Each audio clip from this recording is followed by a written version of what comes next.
Hello friends, good morning. Welcome to my amazing सा प्यारा सा channel Physics Universe. I hope you are all fine at your home and we are enjoying this online lectures.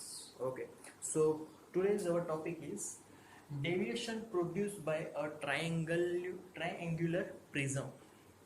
तो पहले तो मैं एक triangular prism draw कर लेता हूँ. Clear.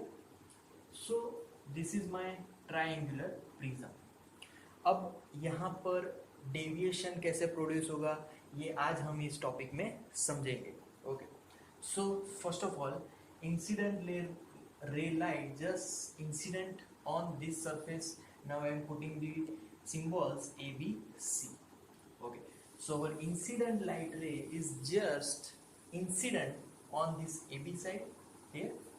Now this is the example of whenever light ray is just passing from rarer to denser medium. So this is rarer medium and this is denser medium. This is glass surface. Okay. So after emission, here refraction takes place. So refraction is just passing through the prism and that light ray is just parallel to BC side. Clear? Okay. Now I am just drawing the normal to this side. This is the normal of this AB side. Okay. Now angle here, this is incident angle, this is refracted angle R. Clear? तो यहाँ पर क्या हुआ कि जो light रे है वो बेंड हो गई टुवर्ड्स दी नॉर्मल, क्योंकि ये सीधी जाने वाली थी. पहले कहाँ पे जाएगी? अगर प्रिज्म नहीं होगा तो वो स्ट्रेट जाएगी, बट यहाँ पर प्रिज्म है, that's why light ray just refraction takes place. Clear? तो रिफ्रैक्शन हुआ.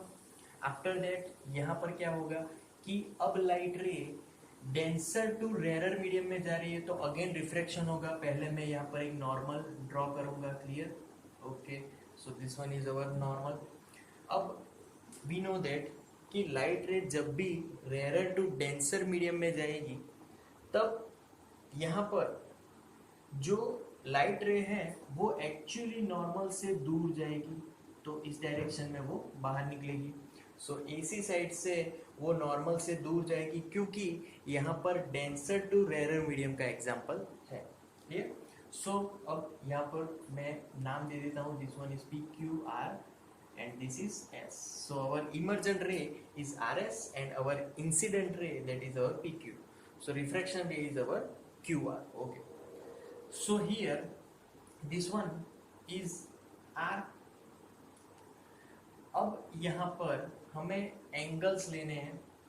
तो सपोज कि ये जो लाइट रे है इसको मैं पीछे खींचूं तो मुझे क्या मिलेगा? यस, यहाँ पर. तो ये मेरा पूरा डिफ्लेक्शन हो जाएगा डेल्टा. कैसे? तो लाइट रे में अगर प्रिज्म नहीं होता तो इंसिडेंट लाइट रे सीधा निकल जाता, बट यहाँ पर प्रिज्म है तो एक्चुअल में लाइट रे गया आरएस से. तो आरएस और पीक्यू दोनों के बीच का angle, that is our deviation, this one. Clear? अब ये डेविएशन जो हुआ that is delta one, this one is delta two. Okay.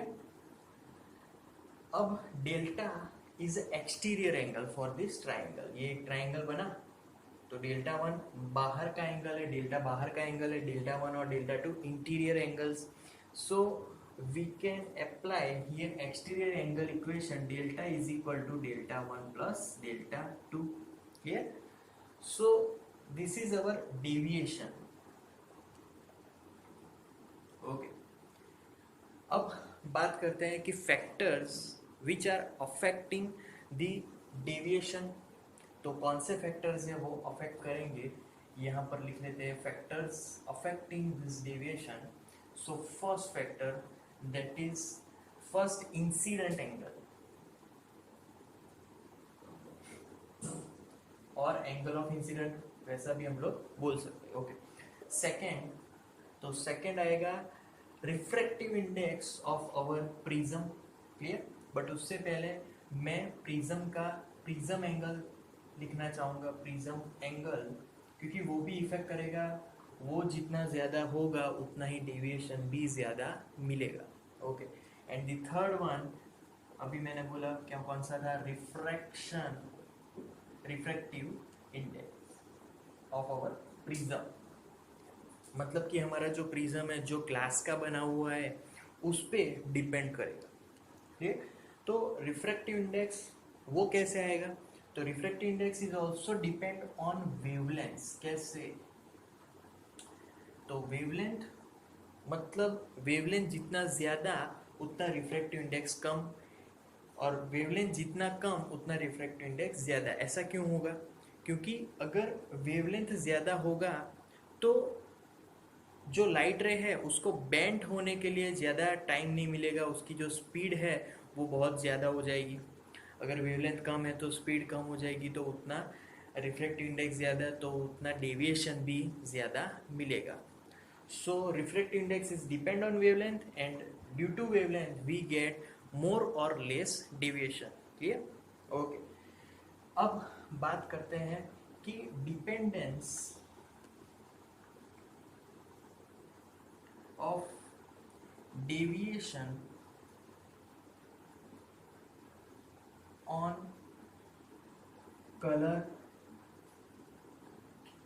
तो अब डेविएशन कलर पे कैसे डिपेंड है, तो मेरा जो थर्ड फैक्टर था वो उसी पे बेस था। अब कलर पे देखेंगे कैसे, तो we know that whenever if my wavelength is more, अगर वेवलेंथ ज़्यादा है तो speed of light is more, अगर वेवलेंथ ज़्यादा है speed of light is more, then our refractive index is less, then deviation is less. Clear, तो wavelength ज़्यादा, speed of light ज़्यादा, उससे रिफ्रैक्टिव इंडेक्स कम, उससे डेविएशन भी कम। ओके, ये जो चीज़ है वो कौन से कलर्स में होंगी, तो सबसे ज़्यादा वेवलेंथ कौन सी लाइट की है, क्लियर, रेड लाइट की होगी सबसे ज़्यादा वेवलेंथ। क्लियर, तो रेड उसकी वेवलेंथ सबसे maximum, that is 8000 angstrom. Okay, और सबसे कम wavelength that is our first light and that is violet. Violet की वेवलेंथ सबसे कम, speed of light that is also कम, स्पीड भी कम हो जाएगी, बट रिफ्रैक्टिव इंडेक्स इनवर्स है तो वो ज़्यादा और डेविएशन ज़्यादा। क्लियर, तो जो डेविएशन है वो कलर पे कुछ इस टाइप से डिपेंड करेगा। सब कुछ इंटर रिलेटेड है, सब कुछ, वेवलेंथ लो, स्पीड ऑफ लाइट रो, रिफ्रैक्टिव इंडेक्स रो और deviation. Clear, so that's guys deviation produced by a triangular prism. Thank you so much to listening my video lectures till the end. That means a lot to me. Thank you very much.